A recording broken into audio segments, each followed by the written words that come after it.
¿Qué tal amigos? ¿Cómo están? Muchísimas gracias de verdad por acompañarnos en una más de las entrevistas que ustedes saben hacemos aquí en La Silla Rota.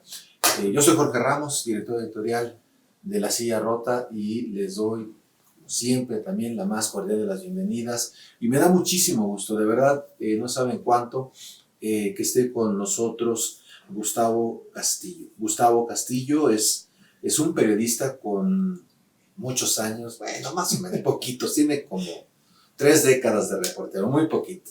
Es un gran reportero, un gran periodista, muy profesional, muy ético y sobre todo acucioso. Y en un México en donde escribir, reportear sobre temas de seguridad, también es reconocible el trabajo de Gustavo. Gustavo, qué gusto que estés con nosotros en La Silla Rota. Gracias, Jorge, y gracias al público que nos escucha. Bueno, y que nos ve y que nos va a leer. No, de verdad, muchísimas gracias. Y el motivo de esta entrevista es platicar con Gustavo sobre su libro, El Tigre de Nazar. Es el libro que está presentando Gustavo, eh, que ya lo leí, lo conseguí en diciembre en librería, muy, muy, muy completo y sobre todo porque ojalá a las nuevas generaciones se interesen por el personaje, porque a veces nos dejamos llevar por discursos un poco vacuos y no nos concentramos en el pasado. Y es importante que conozcamos el pasado. Gustavo, primero que nada, que nos platiques de qué va este libro. No vamos a spoilear a la gente, pero ¿de qué va este libro? Bien, se trata de uno de los personajes fundamentales en la historia de la seguridad nacional, de los personajes fundamentales, yo diría, en el sostenimiento del sistema político mexicano entre 1970 y 1985. Tuvo que ver con la construcción de lo que hoy es el Centro Nacional de Inteligencia y su antecedente, el CISEN. Esto parte porque él fue director o titular de la Dirección Federal de Seguridad, una organización o organismo policíaco y de inteligencia que participó de manera fundamental en la desarticulación de los grupos armados que surgieron en México en oposición al sistema político. Y no solamente tuvo que ver ahí, ya había inteligencia antes. La DFC se crea en 1947, pero Miguel Nazar se convierte en un personaje fundamental porque construye las bases de lo que hoy es el Centro Nacional de Inteligencia, e inclusive así es reconocido en un libro de circulación restringida que editó el propio CISEN durante la administración panista. No solo es la vida del personaje en términos desde su infancia hasta su fallecimiento, tiene muchos otros elementos que tienen que ver con política, con instituciones públicas, con persecuciones, con personajes de la historia, que no solamente dan un contexto de lo que hoy tenemos como sistema político. Es más, podemos decir que incluso nos da una visión de lo que consideraba de lo que es el hoy presidente Andrés Manuel López Obrador. El personaje Miguel Nazar Haro tiene dos vertientes. Es, por un lado, una persona que por su propia trayectoria policíaca se genera la antipatía, obviamente, y el rechazo de todos los que participaron en grupos de opositores, en organizaciones civiles, particularmente las organizaciones armadas, sus víctimas y sus familiares. ¿Por qué? Porque a él se le señala de haber sido quien torturó y desapareció a mucha gente. Bien, pero también está la otra, la parte donde hay personajes públicos de la farándula, del arte, de la política, que a él le agradecen aún a estas fechas el haber rescatado familiares que estaban secuestrados, de haber impedido que en ese momento grupos que se consideraban procomunistas y que era el gran temor arribaran al poder en México. Se construye a partir de 8 años de entrevistas. Estas se iniciaron en 2003 y concluyeron en 2011. Y digamos que parte de esto es ir construyendo ese paso tanto por su vida como por las instancias públicas.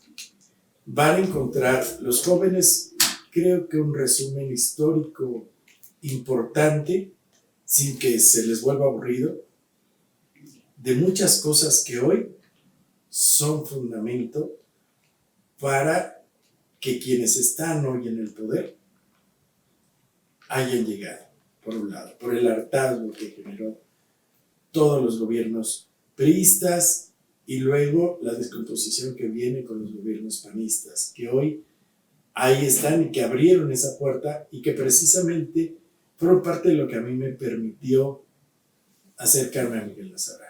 Claro, y yo creo que hay que destacar mucho el trabajo periodístico de Gustavo, porque como él bien refiere, y lo van a encontrar en el texto que está muy bien narrado, tiene capítulos muy bien engarzados, pero son producto de entrevistas de mucho tiempo. Cada semana de pronto se reunían, tomaban café turco, es decir, hacer hablar al espía no es poca cosa. Pero, a ver, ¿era un demonio Miguel Nazararo? ¿O era una pieza del sistema? ¿Tú cómo lo definirías a partir de lo que viste con él? Y creo que los lectores en el libro van a encontrar las pistas. Pero ¿tú crees que era un demonio? Yo creo que depende de dónde lo vean y quién lo vea. O sea, para el sistema era una pieza fundamental.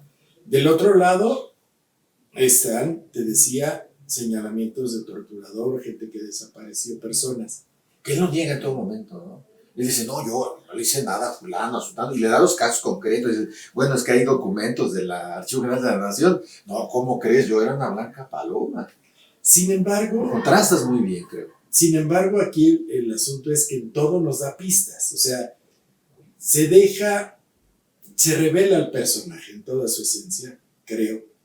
No, porque halague yo lo que se construyó y que hoy está editando Grijalvo, sino que es la construcción de un personaje en todo su contexto, el propio contexto nacional y el propio contexto internacional, porque aquí sí no hay que perder de vista que estábamos en una etapa de la Guerra Fría, donde el mundo estaba polarizado, o eran capitalistas o eran comunistas, ¿no? Y ello generó muchas políticas. Hay que considerar el ambiente que se vivía y sobre todo la posición geopolítica que tiene México. La ubicación geopolítica de México, incluso lo dice Nazar, es trascendental y a todos los países les importa México. ¿Por qué? Estamos cerca del hegemón. Somos frontera con Estados Unidos. Es un paso obligado para llegar a Estados Unidos. Y entonces, obviamente, también a Estados Unidos le importaba que el comunismo no se extendiera más allá de Cuba.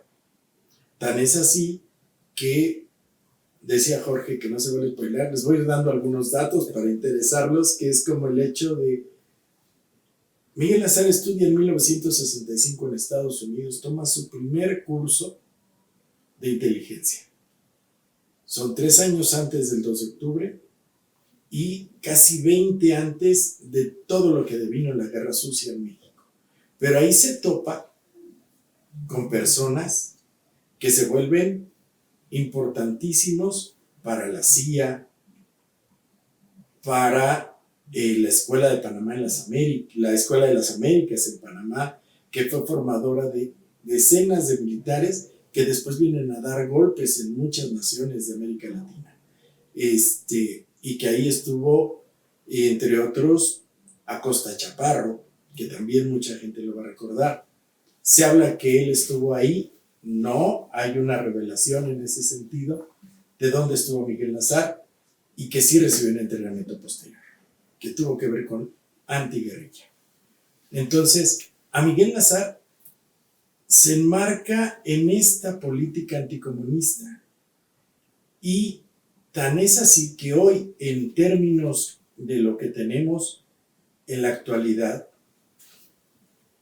hay organizaciones que partieron de aquellas épocas y que intervinieron junto con los golpes militares, que hoy han sido criticados por este gobierno, a los cuales se les han rechazado ayuda, pero que sirvieron para construir esta parte, y que sin embargo están o estuvieron en todo lo que era la construcción del nuevo sistema de justicia penal en México. Y lo vienes describiendo en el libro. Y fíjate, ahorita que decías unas pinceladas que están muy bonitas, hay una que me llamó mucho la atención de cómo esta obsesión que él tenía, de hecho lo pones aquí en el subtítulo que dice, había que ser fanático como ellos, ¿no? Hay una anécdota que cuenta de Gustavo, se la cuenta Miguel Nazar a Gustavo, en donde él se va a tomar unos tragos, ¿no? Y se mete a Avenida de los Insurgentes, iba a su casa, pero ya con unos tragos de más, y se mete en sentido contrario, ¿no? Entonces empieza a ver puras luces rojas, que en aquel entonces las luces eran un poco como ámbar, pero él las veía rojas. Y entonces él dijo, son rojos, ¿no? Como se identificaban los comunistas, y les empieza a disparar. Eso describe el personaje, esa es la riqueza del libro que está presentando Gustavo. Gustavo, ¿tú crees que hoy tenemos en el actual sistema mexicano a un Miguel Nazar y no lo hemos descubierto? ¿O ya se acabaron los Miguel Nazar? Yo creo que se ha transformado. Y hoy, a diferencia de lo que ocurría en aquellos años, los viejos policías tenían un gran reconocimiento y aparecían con rostro y nombre en los diarios o en los medios de comunicación. Hoy ya todos son siglas.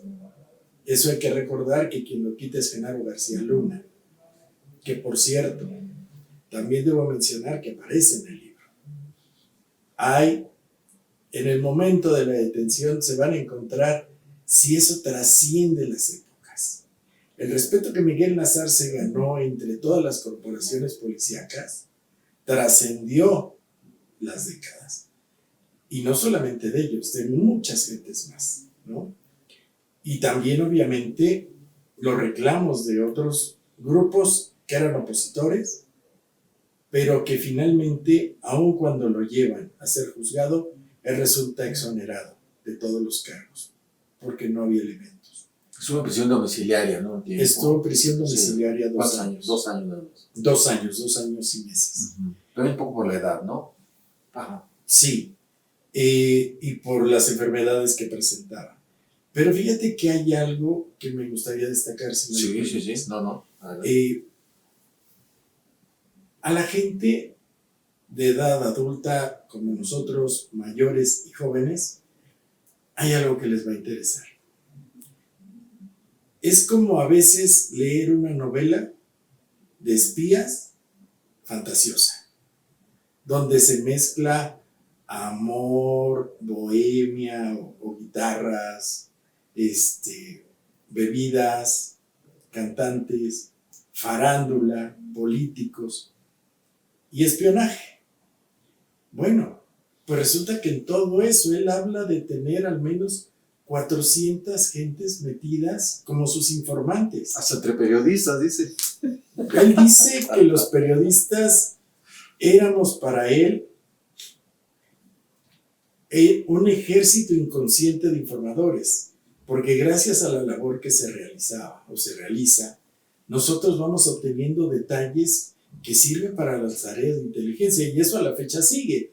En términos del CISEN y de la Policía Federal, o bueno, Guardia Nacional y demás, el Ejército, se les constituye en fuentes abiertas.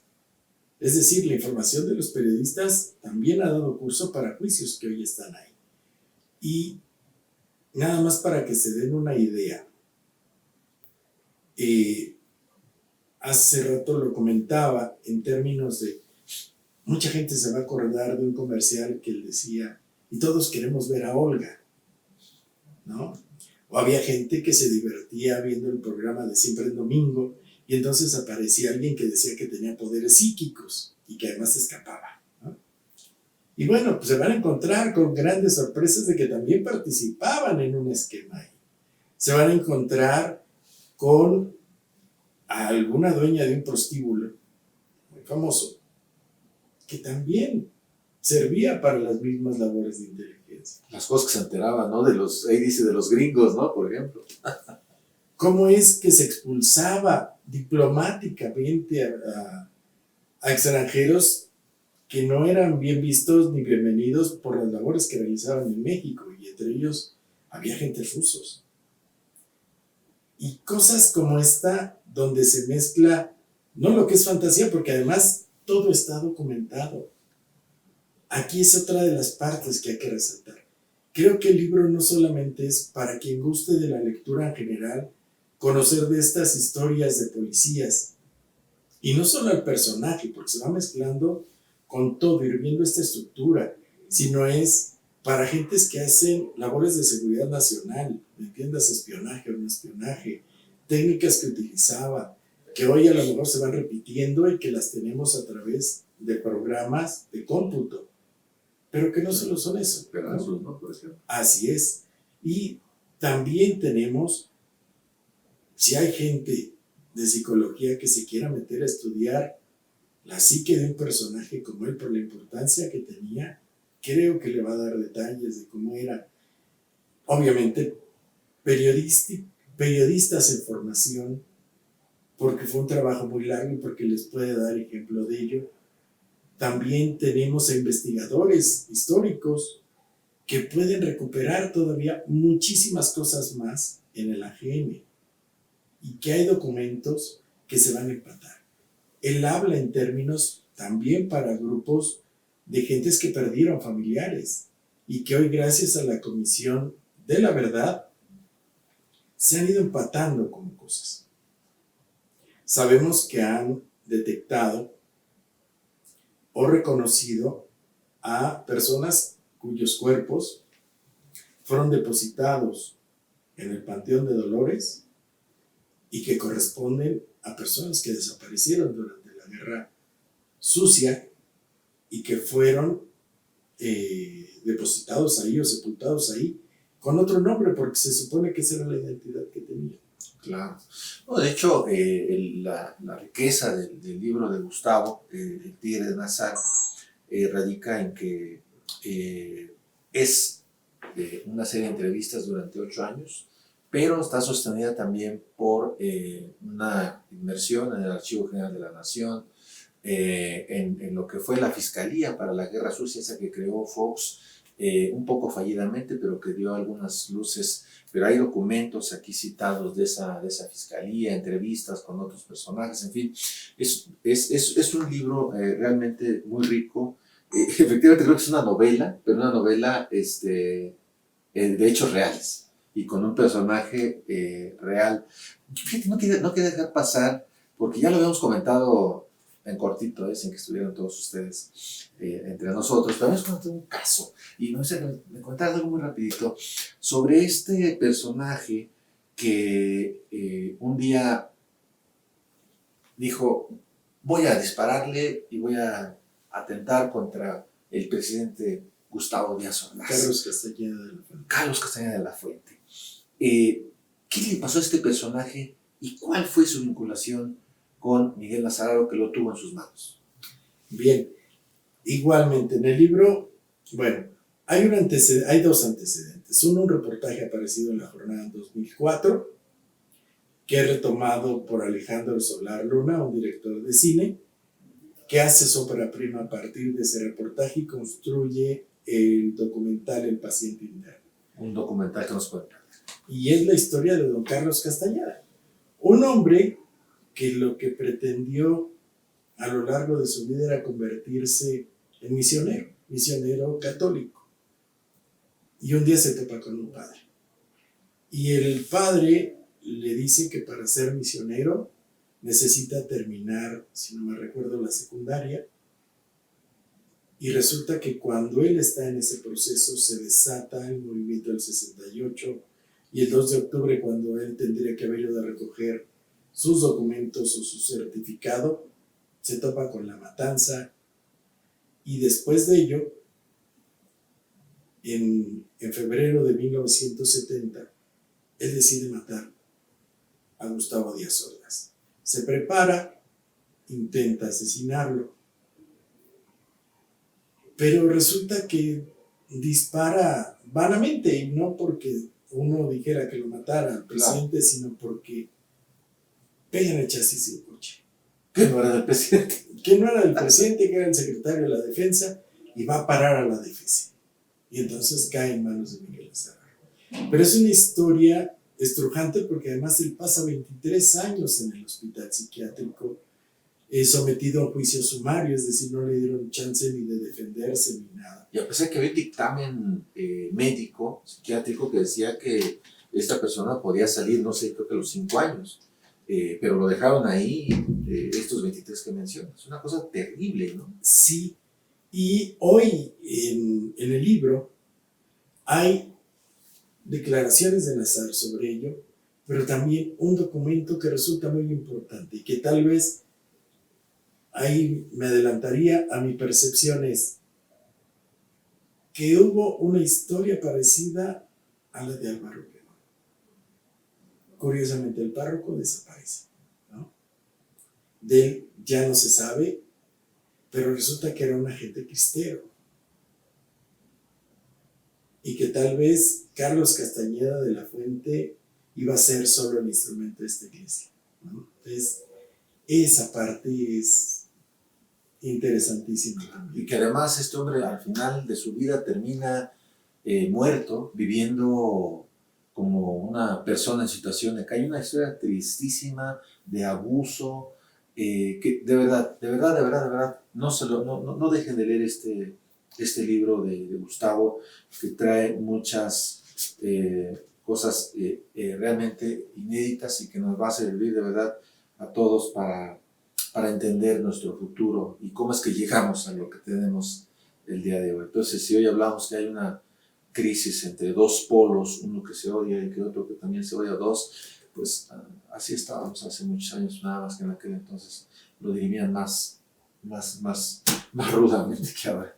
Pero bueno, ojalá y nos sirva de lección a todos. Gustavo, de verdad, muchísimas gracias por este tiempo para La Silla Rota, para que presentes tu libro, El Tigre de Nazar, y pues convocar a la gente a que lo compre y lo lea.